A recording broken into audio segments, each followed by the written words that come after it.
नमस्कार, SBT news में आपका स्वागत है। पेश है 22 जून शनिवार दोपहर 3:15 बजे राजस्थान की 15 बड़ी खबरें। सबसे पहले एक नज़र डालते हैं आज की हेडलाइंस पर।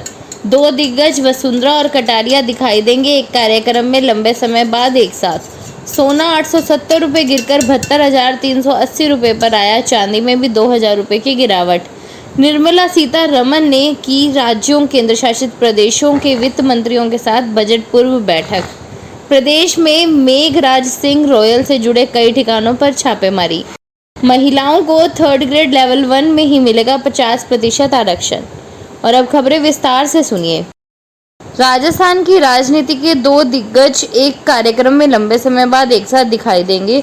दरअसल उदयपुर में सुंदर सिंह भंडारी चैरिटेबल ट्रस्ट की ओर से होने वाले कार्यक्रम में पूर्व सीएम वसुंधरा राजे बतौर मुख्य वक्ता और असम के राज्यपाल गुलाब चंद कटारिया बतौर मुख्य अतिथि शामिल हो रहे हैं। यह कार्यक्रम रविवार को उदयपुर के सुखाड़िया रंगमंच पर होने जा रहा है।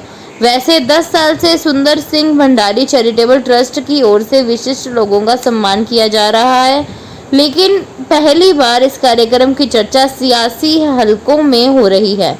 उदयपुर से लेकर जयपुर और दिल्ली तक कार्यक्रम पर नजर रखी जा रही है। महीनों के बाद वसुंधरा राजे किसी सार्वजनिक कार्यक्रम में मुख्य वक्ता के रूप में शामिल हो रही हैं। सोने चांदी की कीमतों में आज गिरावट है। 10 ग्राम 24 कैरेट सोना 870 रुपये गिरकर 72,380 रुपये पर आ गया है। कल इसके दाम 73,250 रुपये प्रति 10 ग्राम थे। वहीं 1 किलो चांदी 2,000 रुपये गिरकर 92,000 रुपये में बिक रही है। हालांकि इस साल अब तक सोने के दाम 8,510 रुपये प्रति 10 ग्राम बढ़ चुके हैं। साल की शुरुआत में ये 63,870 रुपये पर था। वहीं चांदी इस साल की शुरुआत में 72,160 रुपये प्रति किलो पर थी, यानी चांदी इस साल 19,840 रुपये बढ़ चुकी है। केंद्रीय वित्त मंत्री निर्मला सीतारमण ने शनिवार सुबह सभी राज्यों और केंद्र शासित प्रदेशों के वित्त मंत्रियों के साथ बजट पूर्व बैठक की अध्यक्षता की। आगामी केंद्रीय बजट 2024-25 के लिए सुझाव लेने के लिए वित्त और कोऑपरेटिव मामलों के मंत्रालय द्वारा सभी राज्यों और केंद्र शासित प्रदेशों के वित्त मंत्रियों के साथ प्री बजट बैठक आयोजित की जाती है। राजस्थान में सीबीआई एक्शन मोड पर नजर आ रही है। एमआरएस ग्रुप पर सीबीआई ने छापेमारी की है। मेघराज सिंह रॉयल से जुड़े कई ठिकानों पर छापेमारी की गई है। इसके साथ ही प्रदेश में कई ठिकानों पर छापेमारी सीबीआई की टीम कर रही है।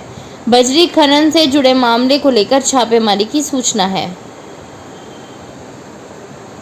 राजस्थान में ग्रेड 3 टीचर भर्ती में महिलाओं को 50% आरक्षण सिर्फ लेवल 1 में ही दिया जाएगा।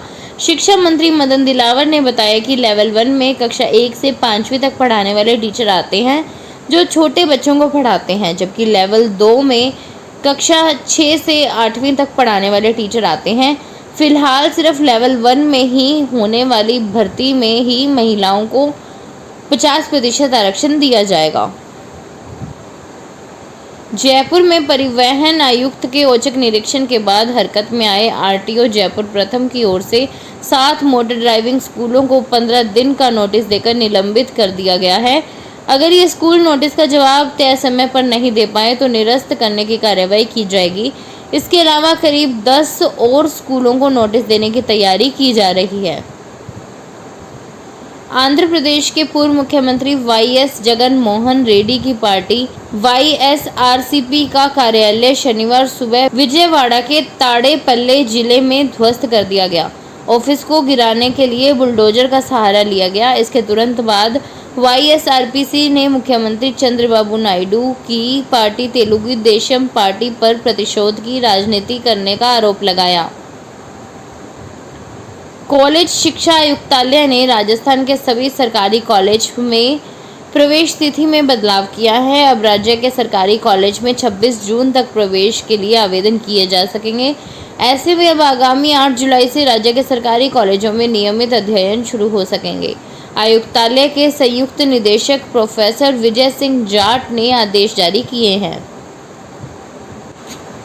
जोधपुर के अति संवेदनशील माने जाने वाले सूरसागर में ईदगाह की दीवार से गेट निकालने को लेकर विवाद और फिर शांति के बाद शुक्रवार रात बवाल हो गया।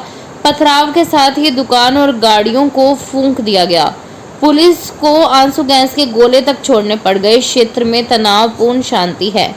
आज बाजार बंद है और पुलिस का भारी जाब्ता मौके पर तैनात है।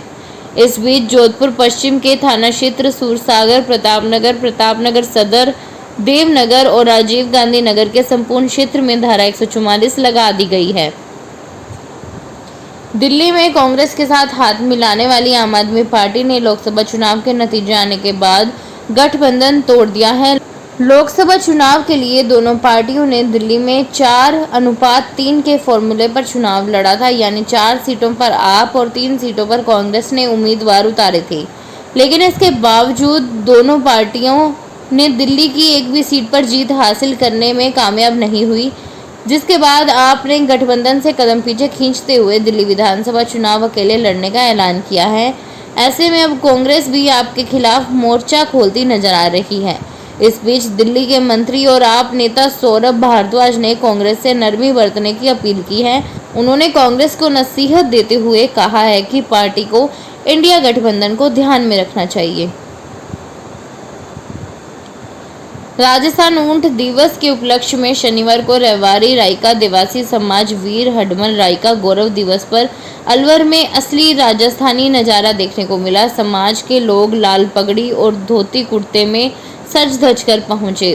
उनके साथ समाज के लोगों ने खूब ठुमके लगाए। इस तरह असली मेवाड़ मारवाड़ जैसा रंग अलवर शहर में देखने को मिला। ऐसा कार्यक्रम अलवर में पहली बार हुआ है। रायका गौरव दिवस जोधपुर के बाद अलवर में मनाया गया। इस कार्यक्रम के मुख्य अतिथि केंद्रीय मंत्री भूपेंद्र यादव व राज्य मंत्री संजय शर्मा थे।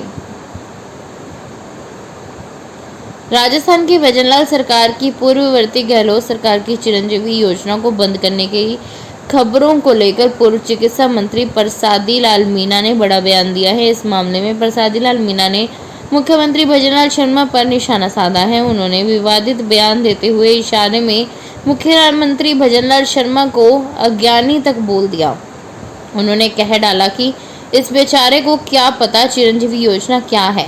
इस बयान के बाद अब प्रदेश में बयानबाजी शुरू हो सकती है। आपको बता दें कि हाल ही में प्रदेश की भाजपा सरकार के भजनलाल सरकार के मंत्री चिरंजीवी योजना को फेल बताया था। लोकसभा चुनाव में महाराष्ट्र में कांग्रेस और शिवसेना के साथ मिलकर लड़ने वाली शरद पवार की पार्टी राष्ट्रवादी कांग्रेस पार्टी ने विधानसभा चुनाव से पूर्व अपने तेवर दिखा दिए हैं। पवार ने गठबंधन में शामिल दोनों ही दलों को साफ शब्दों में कहा है कि लोकसभा चुनाव में तो हम कम सीटों पर चुनाव लड़ लिए, लेकिन विधानसभा में हमारी पार्टी समझौता नहीं करेगी। शरद पवार ने शुक्रवार को पुणे शहर और जिले के पार्टी पदाधिकारियों के साथ एक बैठक की और इसके बाद विधायकों और नवनिर्वाचित सांसदों के साथ भी एक मीटिंग की थी। इसी दौरान उन्होंने अपना स्टैंड साफ किया। देश की सबसे लोकप्रिय ट्रेन वंदे भारत के चाहने वालों के लिए खुशखबरी है। वंदे भारत ट्रेन को लेकर जिसका इंतजार किया जा रहा था वह अब पूरा होने वाला है। वंदे भारत ट्रेन को लॉन्च करने के दौरान यह बात रेलवे की तरफ से बताई गई थी कि सेमी हाई स्पीड ट्रेन की टॉप स्पीड 160 किलोमीटर प्रति घंटे रहेगी। रेलवे के मौजूदा ट्रैक पर वंदे भारत की स्पीड 130 किलोमीटर प्रति घंटे ही पहुंच जा पाती है, मगर अब मुंबई और अहमदाबाद रूट पर यह ट्रेन 160 किलोमीटर प्रति घंटे की स्पीड से दौड़ेगी। राजस्थान के आदिवासी जिले बांसवाड़ा में अब बकरियों के भी हेल्थ कार्ड होंगे, जिसके जरिए उनका इलाज हो सकेगा। बांसवाड़ा जिला कलेक्टर डॉक्टर इंद्रजीत सिंह यादव ने एक नवाचार करते हुए आजीविका के मुख्य साधन बकरियों का भी हेल्थ कार्ड के जरिए इलाज करवाने की व्यवस्था की है, जिससे किसानों पर अनावश्यक आर्थिक बोझ नहीं पड़ेगा। फिलहाल इस बुलेटिन में इतना ही। फिर हाजिर होंगे और बड़ी खबरों के साथ। तब तक के लिए देखते रहिए एसबीटी न्यूज़। धन्यवाद।